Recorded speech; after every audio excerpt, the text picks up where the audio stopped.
The trade data numbers are out. April imports at almost 42 billion, up close to 10%. So I think on a YoY basis, but I think on a month-on-month basis, they've just marginally increased by about maybe about a billion or slightly less than that. So April imports have gone up marginally. Import on a month-on-month basis. The important thing would be April exports, and those numbers will come out in just a bit as well.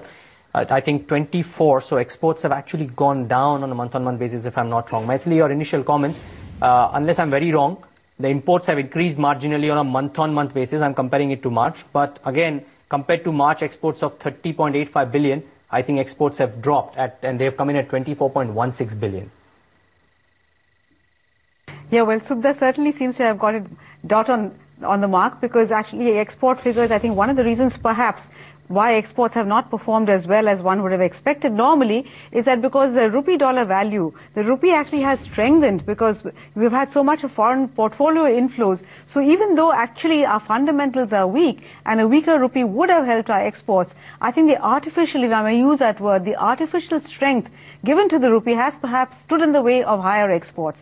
The fact that imports have not increased so much is perhaps because April has been a month of relatively low activity, government spending has also been down. So in fact, it's a little worrisome that despite the fact that imports actually went up only marginally, exports have fallen so dramatically. I don't think it's not a very happy sign as far as the trade front is concerned, certainly.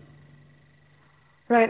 Shubha, just want to highlight, April gold imports have gone up about 140%, and the overall trade data number has come in at roughly about $17 billion. How would you, stack up these numbers, given that it doesn't seem like the demand for gold has really stepped down?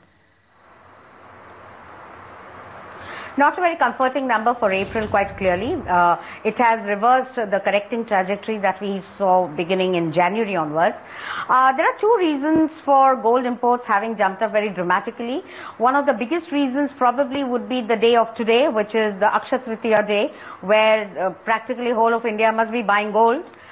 So I think that has really ramped up the gold import. And that's exactly the point I was trying to make before the data was out, that while oil would have provided relief, we were a bit unclear about the gold demand. And that was one. The second probably would have been the RBI regulations, which actually preponed some of the gold demand. So I think combining these two, we saw April gold demand jump up to as high as 138%. Yes, agreed that despite that 138% increase in gold demand, we haven't seen total imports go higher even by a billion.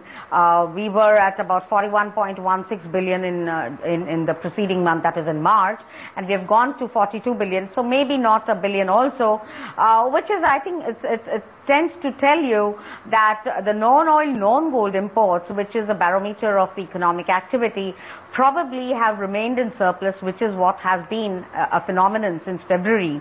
And that is exactly the point we are trying to make, that we need to do something on improving our macros so that gold becomes less attractive. April would be noisy. Let's not forget that last year, around the month of the Akshaya Tritiya in May, if I'm not mistaken, we did see gold imports once again show a very huge jump.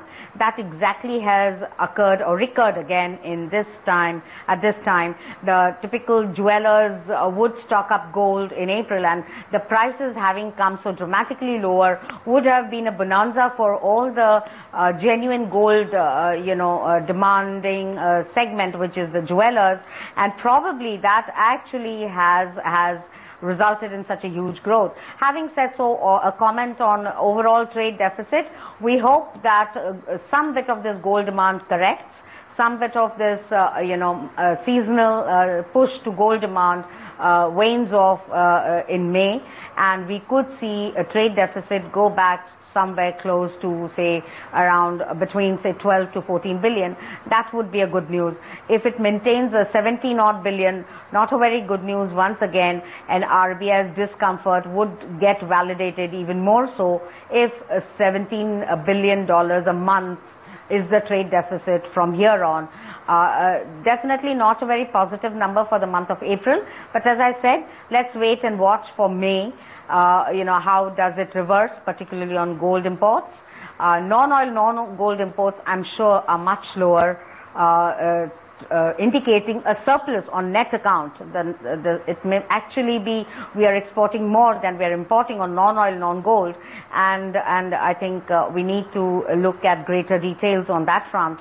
But definitely April doesn't spell out a very good number as far as the trade deficit is concerned.